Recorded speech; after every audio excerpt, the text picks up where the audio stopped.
Hello everyone, this is Jesse of Fixing It Blind. Today we got an 83 Yamaha Maxim 400 and we got a fuel leak. I'm going to pull the gas tank off here so that we can get a better view of the carburetors for you guys.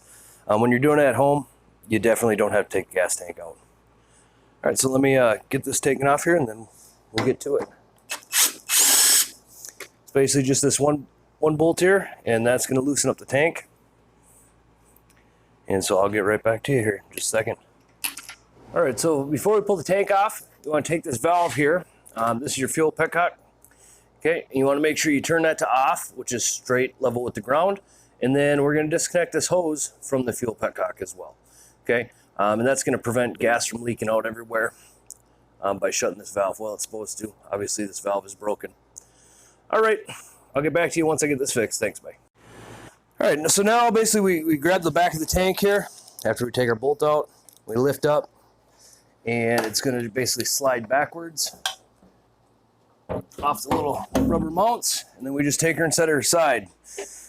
Now this one, the fuel valve, had been replaced by the customer already, and that basically, with a Chinese one, and it's marked incorrectly. So you got to put it on reserve for off, and reserve, or in off for your reserve, and then regular on is still on. But anyway, you can see down here we got the carburetors. We need to get those removed to figure out where this fuel is leaking from. All right, so right here we've got our throttle cable. Okay, and it's real simple to take this off. You just give yourself some slack by pulling it up by hand, and then take this, move it over to the slot, and kind of wiggle her loose, and she'll just pop right out. Then you can just give your cable a tug. And then as far as the choke goes, it's very similar, but first, instead, we take the screw here, we loosen her up if she's able. Good. If it is stripped out, you can usually get it off without just simply by moving this as well. So there's a slot right here at the top towards the front of the bike. You go ahead, get it up in that slot, wiggle it loose, and then we have our two cables. We're going to keep those out of the way. Next, what we're going to do is there is bands right here. Okay, and we want to loosen those up, and they're all Phillips. And what that's going to do, it's going to loosen the boot, because all these carburetors are just clamped in place by these clamps on the boots.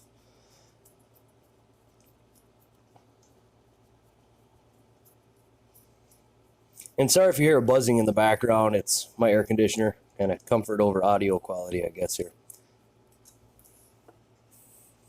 All right, so we got that one loosened up.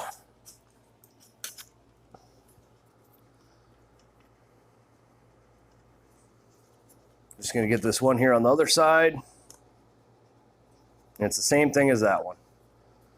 Just got to get them nice and loose. We want to be able to slide them all the way up out of our way so we can get these carbs in and out. Now, on most motorcycles, you got to fight with the carburetors to get them in and out, because the air box does not come out unless the carbs are out of your way. So you got to kind of wiggle them in between here. All right, so we got our boots nice and loose. And make sure that there's...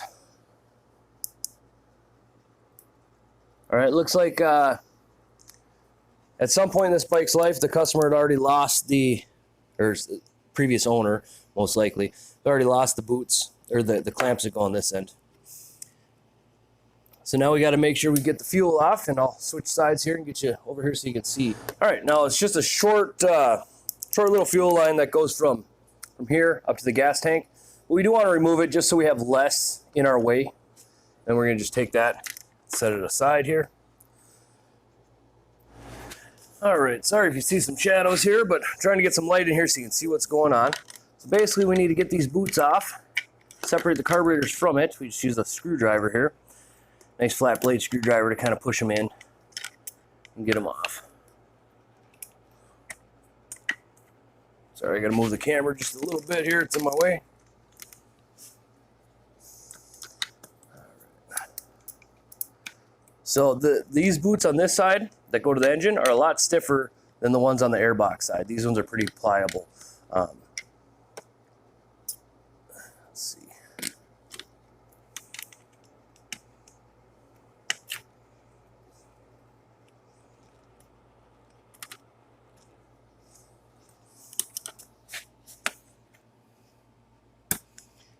go. Getting somewhere.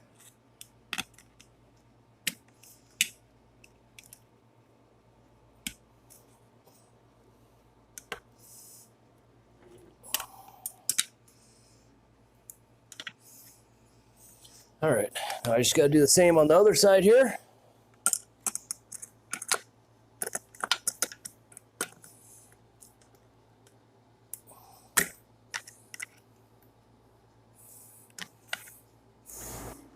All right, looks like we have more room to rotate this side up and this side down. Seems to be the way it wants to go. So we just keep kind of wiggling them loose. And eventually they'll just kind of pop.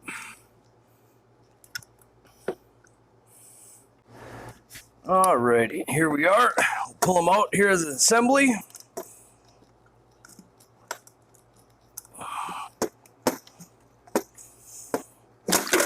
Oh, sorry about that. All right, you can see that they're literally bolted together. And what we have an issue with, it looks like, is back here. You can see someone had already tried to fix it. These two ports are what transfers fuel from one carburetor to the other, and it seems to be leaking out through there. So let me get these set up on the bench here, and we'll go ahead and get you guys set up as well. We'll get them taken apart and see what's going on. All right, so we're going to separate these out here.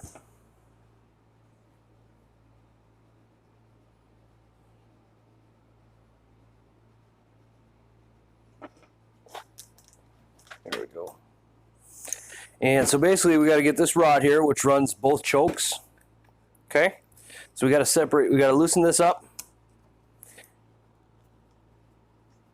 Okay, so that'll slide on that shaft, and then we got to loosen this one up.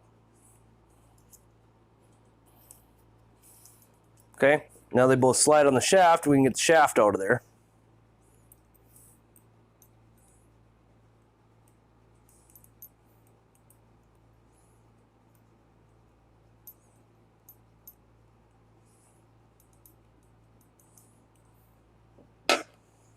Well, maybe. Let's take this one out here as well.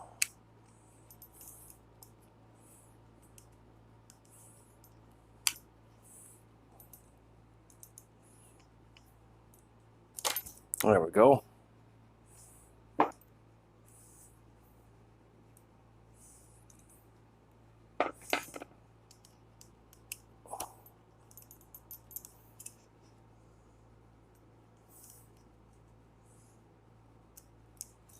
There.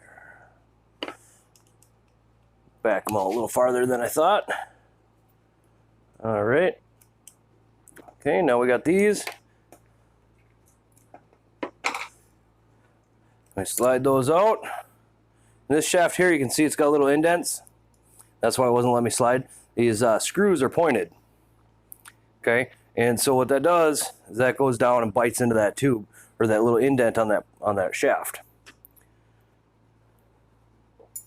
And that makes so both chokes operate together.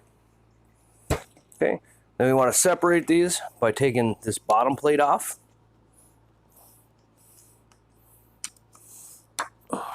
Hopefully that's a little better for lighting. But we want to take the screws out. You can see all four of these.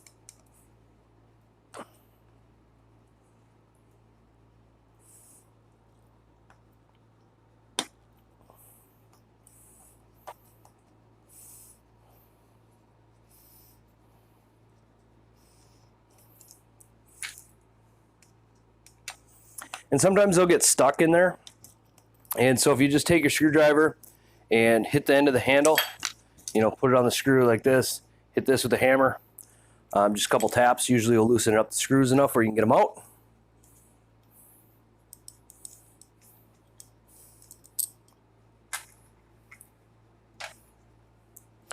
Okay, now I like to stay somewhat organized, so take that bar and the screws for it, put it up here. We got this rod and these pieces that go with it. We'll put those right there as well. All right, now we got to take this one off, and this will actually allow the carburetors to separate. And then we'll go through on cleaning them and everything too.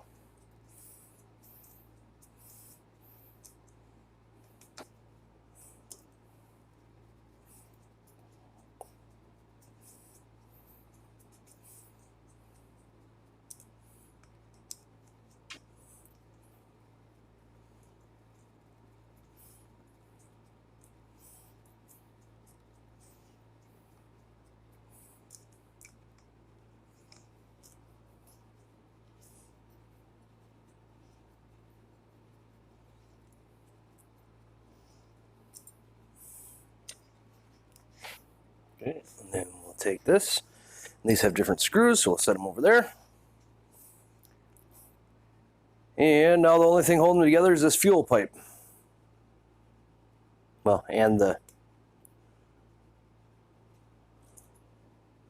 two throttle assembly.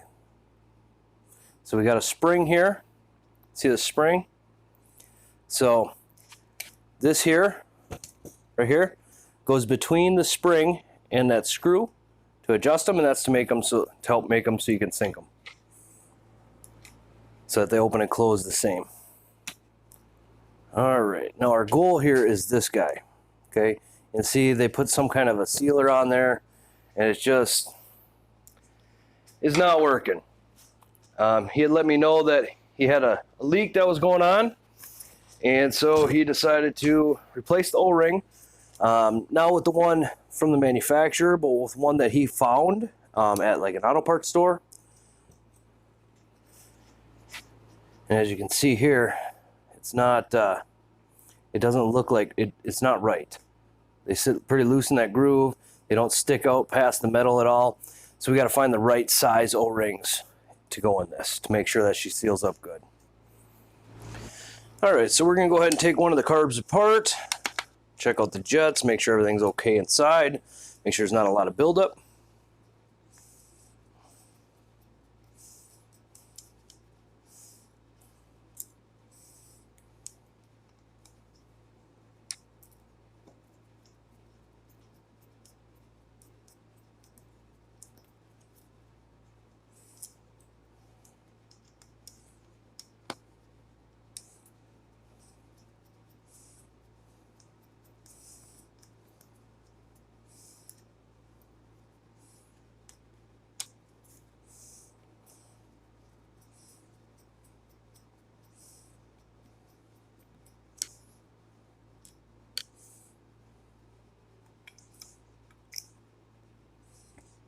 Alrighty, you can see in there we got some junk built up in the bottom.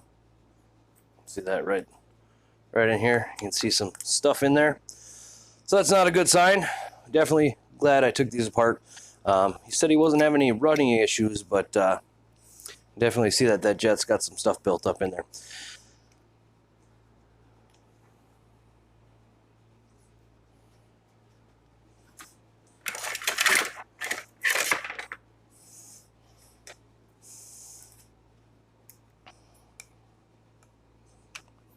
So we're going to go ahead and pop that jet out.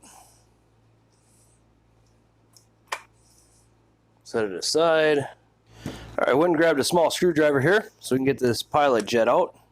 It's also your idle jet.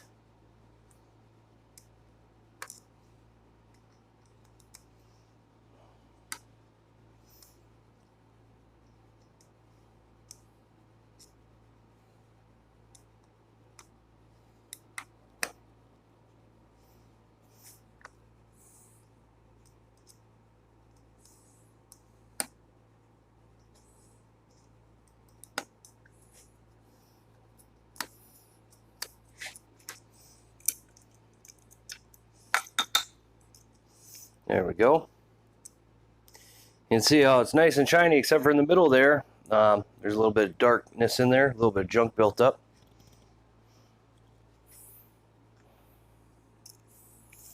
So you can see here they use some kind of a silicone sealer or some kind of an RTV that doesn't seem to sit up or set up, but want to make sure we get all that junk out of there. Because what will happen is it'll loosen up. For one, it'll cause a place for the O-rings to not seal on. And two, when it goes in through here, so this goes in through here when the fuel bowl gets low, allows fuel in. If that gets in there, it'll block that off and not allow fuel into the engine.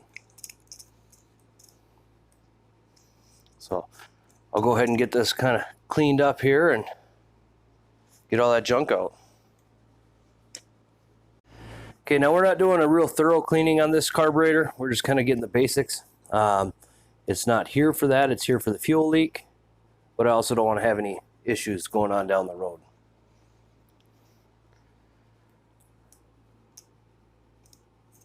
So this here is the pin that holds the float on and the needle and seat. So you got here's the needle. You can see that looks like it's in pretty good shape still. So we'll set that aside, take a look in there. Looks like it's still sitting, still pretty good. I don't see any corrosion in there.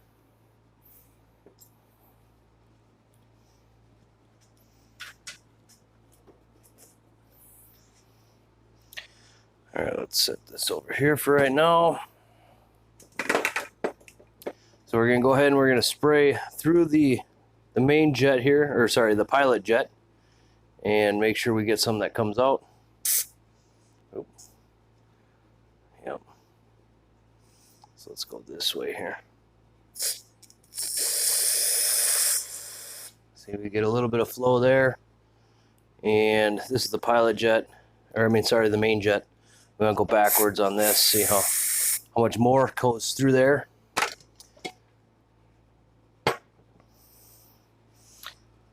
And I'll also take a little drill bit in here to make sure that that's completely cleaned out. And then what we're gonna do real quick is go through the inlets on the carburetor here. So all these should have some sprayed through, and they should all lead to somewhere in here, or else idle circuit.